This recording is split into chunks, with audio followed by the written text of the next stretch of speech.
Olá, estamos no podcast semanal do Imagem e Credibilidade em parceria com o Jornal de Brasília, levando a você sempre um resumo da semana, pelo menos o que aconteceu de mais importante na capital do poder, que é Brasília. Eu, Alexandre Jardim, junto com Rodolfo Lago e Estevão Damasio, hoje temos a honra de receber um velho colega, velho e grande amigo, que é Fábio Marçal, da Rádio Guaíba, do Rio Grande do Sul. Seja bem-vindo novamente, Fábio Marçal. Obrigado, um abração para todos vocês e vamos lá.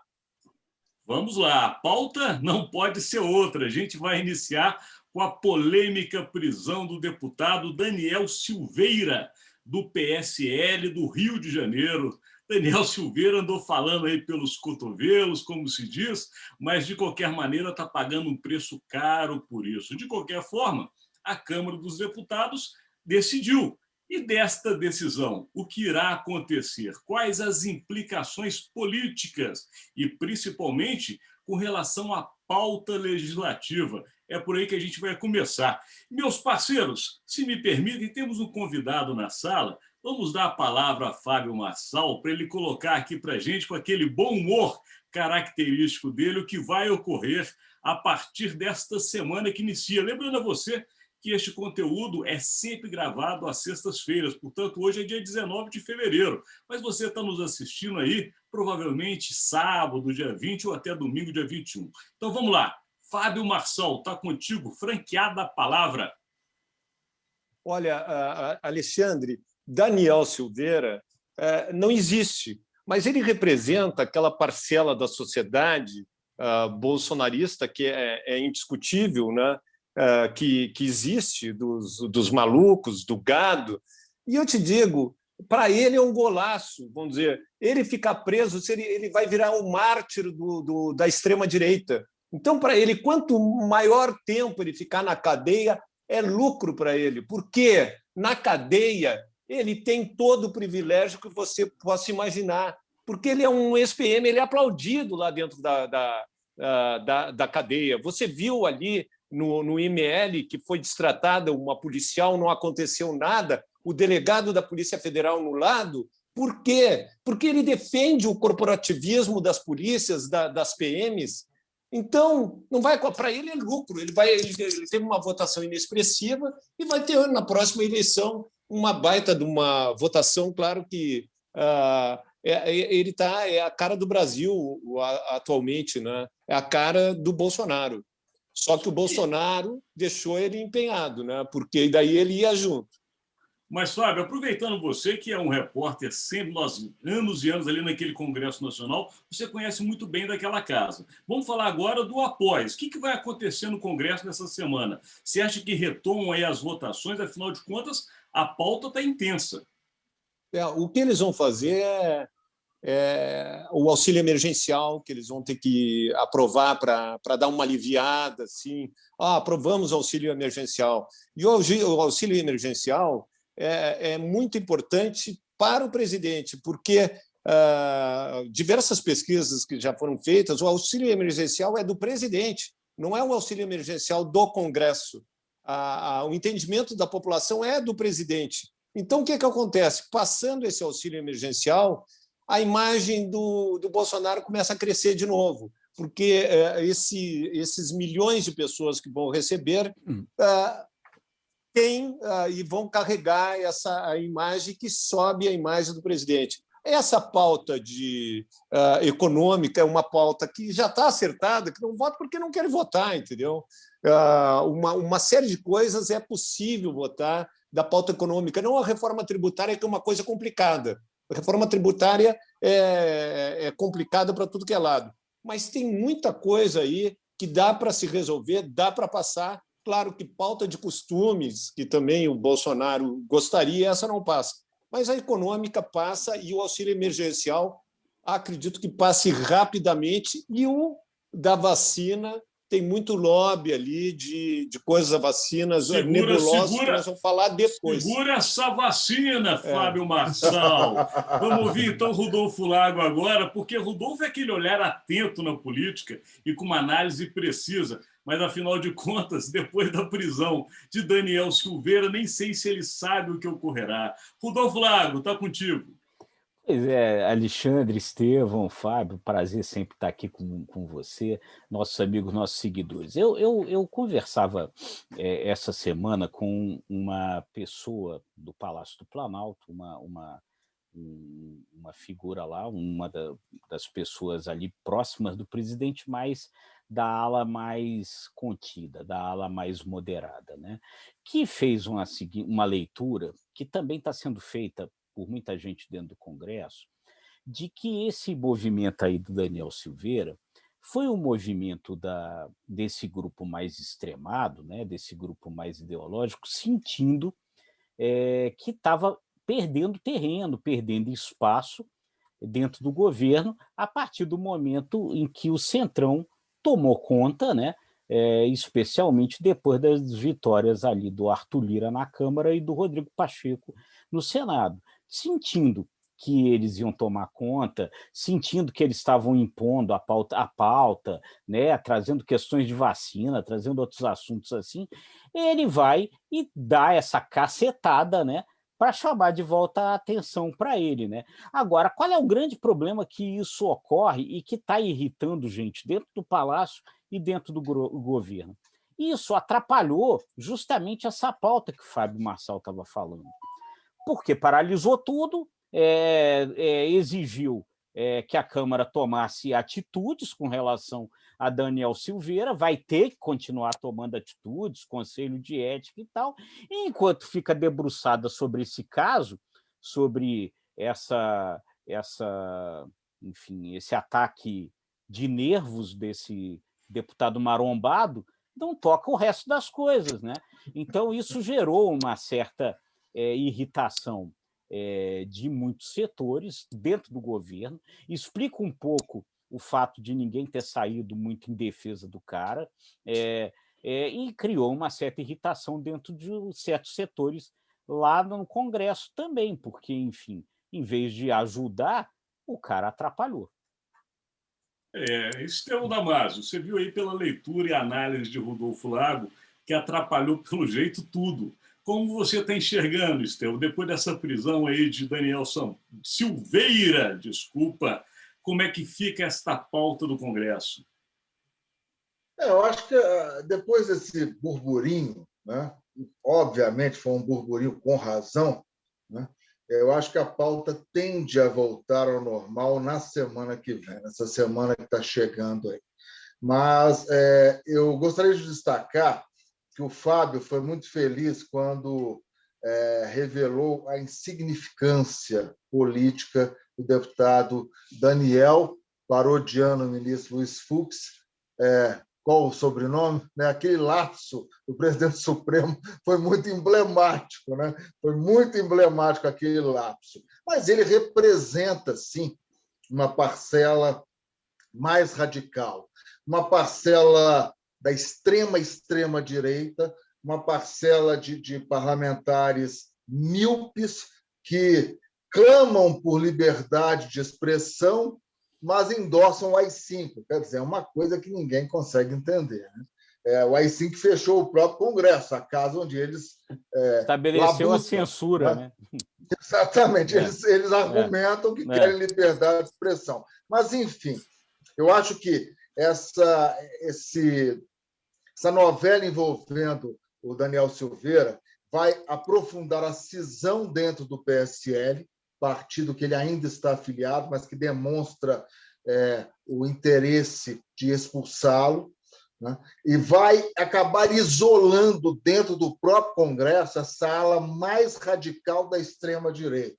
Eu acho que são as primeiras consequências práticas do ponto de vista político. Infelizmente, perdemos aí quase uma semana discutindo este assunto, que não é um assunto que possa ser minimizado, porque atentou contra os preceitos democráticos, mas nós perdemos tempo, né?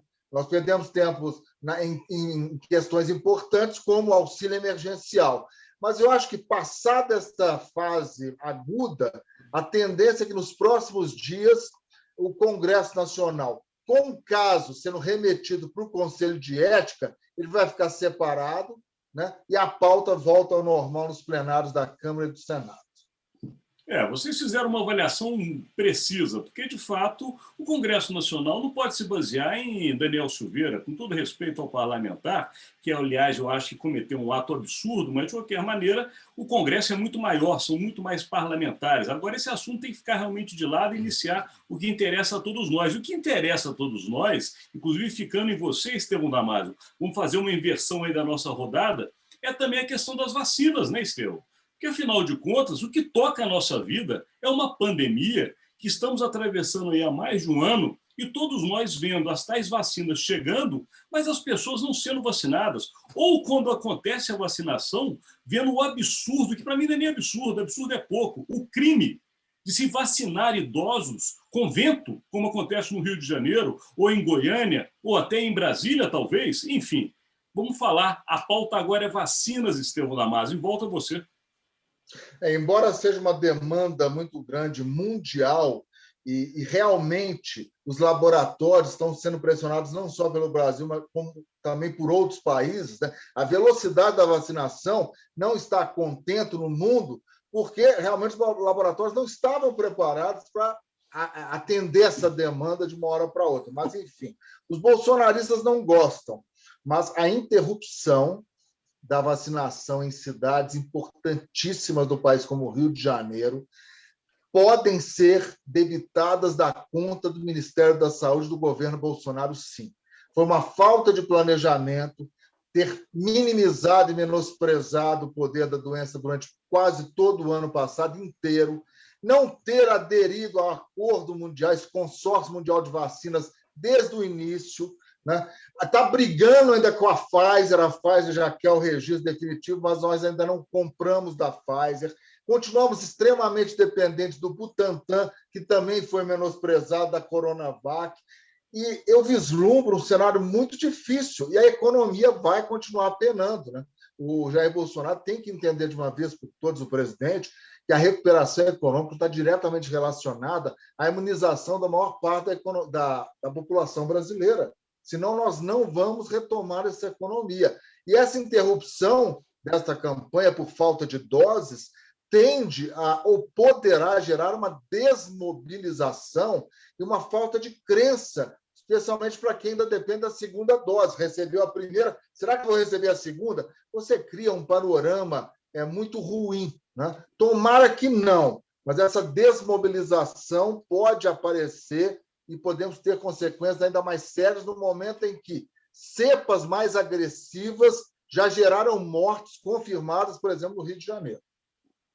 Como se não bastasse tudo isso, Estevão, que você disse, ainda tem os embates políticos, né, Rodolfo Lago? A gente fechou a semana vendo o bate-boca entre o Ministério da Saúde e a Fiocruz aqui no Rio. Aliás, lá no Rio de Janeiro, já mudei. Mas, de qualquer maneira, a Fiocruz respondeu ao Ministério da Saúde de maneira muito dura, dizendo o seguinte: não está combinado a remessa de vacinas, como foi combinado e dito por vocês, não. Ou seja, uma discussão política que vai a público, que, no final das contas, o prejudicado somos todos nós, porque nós aqui dessa sala estamos todos no final da fila da vacinação. Exatamente. Né? Tá contigo aí, Rodolfo. Não, exatamente. Então, agora essa briga com a Fiocruz, a gente lembra, né? Enfim, com relação à questão da vacina da Pfizer, a Pfizer ofereceu a vacina lá atrás ao governo, e o ministro Pazuello, ele foi para a televisão, ele falou isso, está gravado, que ele não ia comprar essa vacina, porque essa vacina exigia ficar armazenada a menos 70 graus e que não havia como armazenar isso e que ele não ia comprar. Aí depois sai correndo atrás da vacina feito um doido, é meio complicado, né? Então você vê, às vezes, essa falta de coerência das coisas, né? O presidente ficou falando mal de vacina, que não ia comprar vacina chinesa e tal. Depois, para consertar essas coisas todas que ele disse, não, eu disse que se vacina não tivesse aprovação da Anvisa, eu não comprava. Se tivesse aprovação da Anvisa, eu comprava. Só que a medida provisória que está sendo analisada agora no Congresso, texto que veio do governo, e que gera agora uma polêmica com a Anvisa, fala o seguinte, que se alguma agência semelhante à Anvisa aprovar a vacina, pode comprar. Ou seja, é muita incoerência no mesmo governo, é muita incoerência no mesmo discurso. Eu não entendo, como é que as pessoas não conseguem enxergar esse diz, não diz, essa coisa que fica mudando o tempo inteiro? É impressionante. Não, é impressionante, e volto a dizer, aquela questão das aplicações falsas de vacina, para mim, aquilo ali é um crime, tinha que ir para a Gravíssimo, cadeia. né? É um absurdo, é um absurdo. Assim, a pessoa não pensa nem na própria família. Mas, de qualquer Agora maneira... você tem que filmar e fotografar do lado da sua vovó para garantir, porque senão... Um funcionário que recebe para isso, inclusive, está no momento de pandemia, não, é inacreditável. Fábio Marçal, você que conhece bem a rua, porque um bom repórter sempre está pesquisando o sentimento aí da população, mas também conhece os governos por dentro, porque já passou também na sua experiência de vida. Esse assunto vacina, Fábio Marçal, aonde está o problema? É na rua ou no governo? Olha, não tenha dúvida que até nós chamamos carinhosamente, né, o ministro Eduardo Pesadelo, né, porque ele é gestor de picanha e cerveja, especialista em logística de compra de picanha e cerveja, que era a única coisa que ele fazia no Exército, né, e comprar medalha, eu me lembrei, e lombo de bacalhau. Assim. Mas então ele não tinha a mínima ideia, e ele foi com aquele negócio, uma negociação internacional, tu botar um cara sem nível, tu não consegue. Vamos dizer, a Pfizer, hoje, que eles adoram copiar o israelense, né? O israelense é tudo. Hoje tem um estudo que saiu aqui do meu computador, eu tenho milhares de coisas abertas aqui, mas vocês depois colocam, é uma matéria da Reuters até, da eficácia da vacina da Pfizer, que é considerada por Israel a melhor de todas. Uma eficácia, enquanto a nossa Coronavac é 50%, a Pfizer é 86%. Então, e é só, pode ser apenas uma vacina. Então, ele poderia, vamos dizer, as universidades têm esses freezers que se ofereceram. A Universidade Federal do Rio Grande do Sul falou: eu tenho 4 freezers desses para manter a da Pfizer. Então, eles tinham essa possibilidade e não fizeram por preguiça. É preguiça. E daí o que aconteceu? Hoje, se você refletir, só existiu a vacinação com a vacina chinesa do Dória, que eles falaram, a vacina mais avacalhada de todas, que foi a Coronavac, é a vacina do Brasil agora. E o Bolsonaro avacalhou, depois descobriu que a mãe dele foi vacinada pela Coronavac. Ontem ele mentiu na live, disse que não, que foi com a de Oxford. Só se mandaram a de Oxford, porque 100% das vacinas na cidade da mãe dele eram vacinas da Coronavac. Então, hoje nós temos um presidente fake, temos um especialista de logística que não tem a mínima ideia de onde ele está pisando, acabaram com os funcionários de carreira que estavam há muito tempo, especialistas em vacinação. Então, é uma tragédia anunciada. E, obviamente, que nós temos, com grande tristeza, esse pessoal que combate a corrupção, o pessoal que está furando a fila. Tu vê um monte de gente furando a fila, que esses são os que combatem a corrupção. Só que não sabe que eles são corruptos também, né? Os erros são para todos os lados. Agora, vamos falar de um outro assunto, Fábio Marçal, e continua contigo, porque é um outro assunto que também toca na pele de todos nós, ou melhor dizendo, toca na borracha de todos nós, que é justamente os nossos carros andando, porque estamos iniciando uma semana aí com outro embate, que é o embate do combustível. Afinal de contas, vai ter intervenção na Petrobras, a Petrobras tem liberdade para poder acompanhar o mercado de combustíveis, o Bolsonaro já está de olho em 2022 e não quer ver a gasolina a mais de R$ 6, porque é para lá que ela está indo. Enfim, o que vai acontecer com a questão combustíveis, Fábio Marçal? O que acontece? O presidente prometeu enviar agora para o Congresso o fim do PIS/COFINS, que significaria uma redução de 15%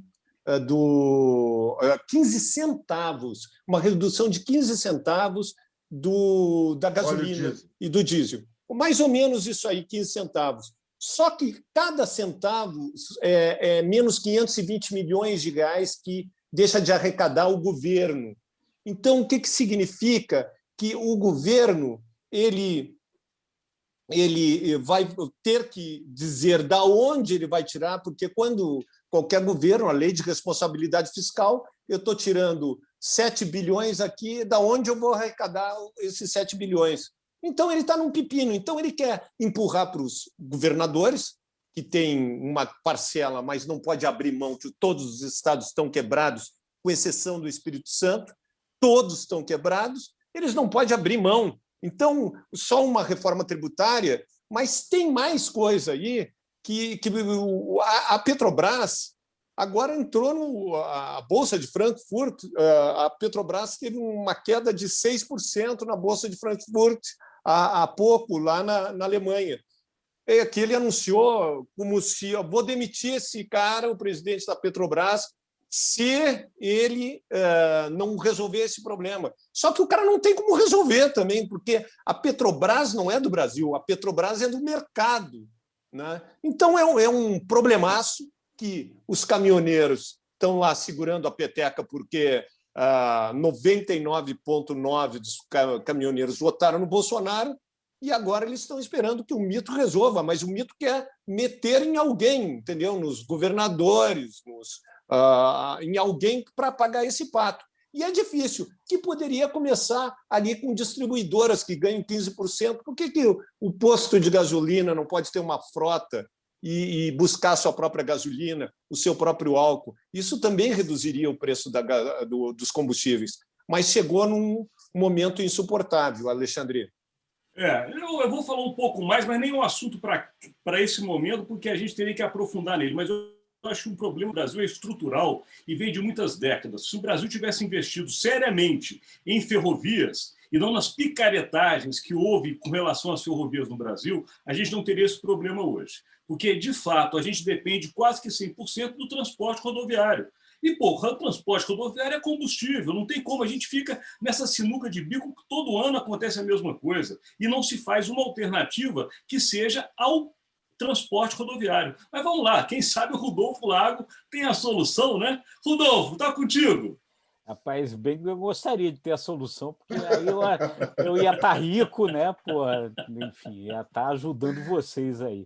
Mas olha, essa coisa é muito complicada, tudo isso que está acontecendo, porque eu acho que a gente precisa lembrar, como bem disse o Fábio, a Petrobras, ela não é uma empresa do Brasil, ela é uma empresa do mercado. Então, as possibilidades de intervenção elas são delicadas, são muito complicadas. Nós estamos falando da maior empresa do país, né? E uma das maiores empresas de petróleo do mundo, né? Essa empresa ela já veio de um baque violento por conta de todas as denúncias da Lava Jato, né? Então, na hora que o presidente fica dizendo vou demitir, vou intervir, vou fazer isso, vou fazer aquilo, ele vai jogando as ações da Petrobras lá para baixo, porque ele vai passando para todo mundo a impressão de que a Petrobras, então, não é uma empresa séria, né? Uma empresa do mercado, é uma empresa do governo, coisa que ela não é, nem pode ser, mas ela se tornou muito maior do que isso, e isso tudo coloca a própria Petrobras em risco, né?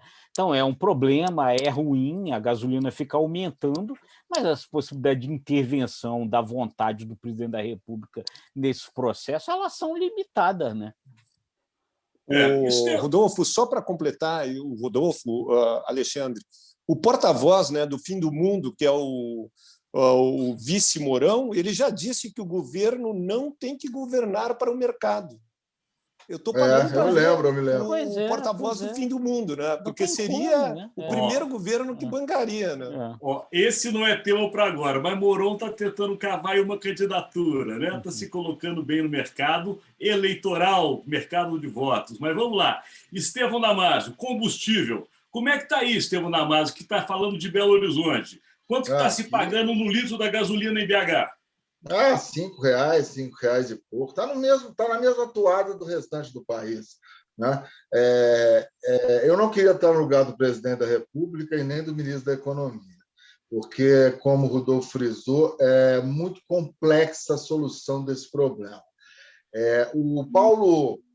O ministro Paulo Guedes não deve estar dormindo, porque a pauta liberal, você sugerir intervenção, isso é pesadelo para a área econômica, né, que defende uma pauta liberal.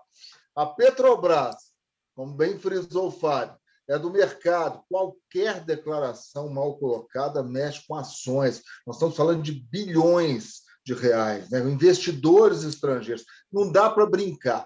O governo tem a seu dispor hoje uma atuação muito limitada. Opta por zerar impostos sobre o combustível ou diminuir a carga tributária incidente sobre o combustível. No que diz respeito aos impostos federais, embora Bolsonaro queira, como frisou o Fábio, jogar o pepino para os governadores, interferir no ICMS, nesse momento, de forma concreta, ele pode isso, zerar ou diminuir a carga tributária, mas isso impacta na arrecadação. Tudo bem, nós vamos colocar aqui, mas vamos tirar de onde? Cobertura é curto. Os caminhoneiros pressionando. Eu acho muito difícil uma solução a curto prazo.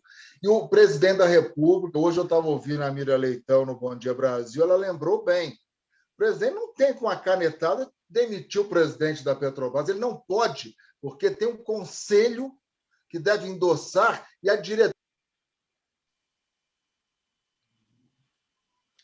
Estevão Damasio, eu creio que o seu som saiu, mas também, Estevão, a gente chegou nesse momento que é da projeção, porque a gente está aqui com esse reloginho que não para de correr. Estevão já está de volta. E aí a gente vai para o momento da projeção já, Estevão. Você quer concluir com algum assunto? Não, é só destacar que não dá para tirar com a canetada. Tem um conselho da Petrobras e a diretoria executiva ameaça também sair se o atual presidente for sair. Então, é uma situação difícil. Concluído, Estevão. Brilhante, é isso mesmo. E a dificuldade é que fica para todos nós. Mas vamos lá. Fábio Marçal, nós temos aquele momento, você já esteve aqui conosco, da projeção da semana que se inicia. De uma maneira rápida aí, de a sua poder de síntese, como eu gosto de dizer, vai lá e manda. Qual a sua projeção? Eu acho que vão tentar aprovar na próxima semana o auxílio emergencial, aquela PEC também de emergência que vai afetar muito o setor público, que eles vão ficar 3 anos sem aumento, né? Então, vai ter muita guerra de corporações. Lembrando que a reforma administrativa, que também deve rolar lentamente, muito mais lentamente, ela não contempla, é uma reforma administrativa que não está dentro, não estão dentro os militares e o judiciário. Não é para todo mundo. É fato. Projeção, então, agora de Rodolfo Lago. Eu acho que eu vou na linha do Fábio Marçal, a probabilidade de se votar essa PEC, que é a resposta fiscal, né, para poder aprovar o auxílio emergencial. É possível isso se o caso Daniel Silveira não continuar empatando a pauta, porque essa discussão vai prosseguir no Conselho de Ética, vai prosseguir semana que vem. Bem lembrado. Projeção agora de Estevão Damasio. Rapidamente, volta à normalidade da pauta do Congresso e todas as atenções voltadas para o Conselho de Ética, que absorve o caso Daniel Silveira. Perfeito. E minha projeção é por um pouco do que o Fábio Marçal disse, que é com relação à reforma administrativa. Já estava havendo uma grande pressão aqui dos sindicatos de funcionários em Brasília, que estão muito próximos do poder e das autoridades, e, de fato, essa PEC emergencial ela fez com que o assunto fosse atrasado. Eles já estão colocando para começar a discutir no início do ano que vem. Será que vai ter ano de eleição? Vamos aguardar. Chegamos ao final deste nosso momento semanal, que é o podcast do Imagem e Credibilidade, com o Jornal de Brasília. Lembrando sempre a você que este conteúdo está disponível no site do jornaldebrasilia.com.br, no site do imagemecredibilidade.com, também nas redes sociais e no Spotify. Afinal de contas, onde você estiver, você leva com você esse nosso conteúdo para ficar bem informado. Já convidamos você para que na próxima semana esteja conosco e que na segunda-feira temos aquele conteúdo diário, rapidinho, que a gente brinca e chama de podcast, mas que é o JBR News, também feito junto com o Jornal de Brasília. Agradecemos muito a presença de Fábio Marçal, ilustre gaúcho, repórter da Rádio Guaíba, anos de Congresso Nacional, churrasqueiro. Churrasqueiro, eu acho que eu devo ter ficado muito tempo no Exército, né? Picanha e cerveja e lombo. Marçal é especialista em logística de churrasco. Pronto, é eu isso. sei. Sabe que é o intendente no... quem faz intendência, e eu fiz intendência no CPUEC. É só isso mesmo. É comprar cerveja e a picanha e vamos lá. E está cuidando da vacina. Jesus Cristo nos ajude. Então tá, vamos lá, vamos nos despedir e até a próxima semana. Obrigado a todos. Tchau, pessoal. Gente. Boa semana para todos. Tchau. Obrigado por estar com vocês.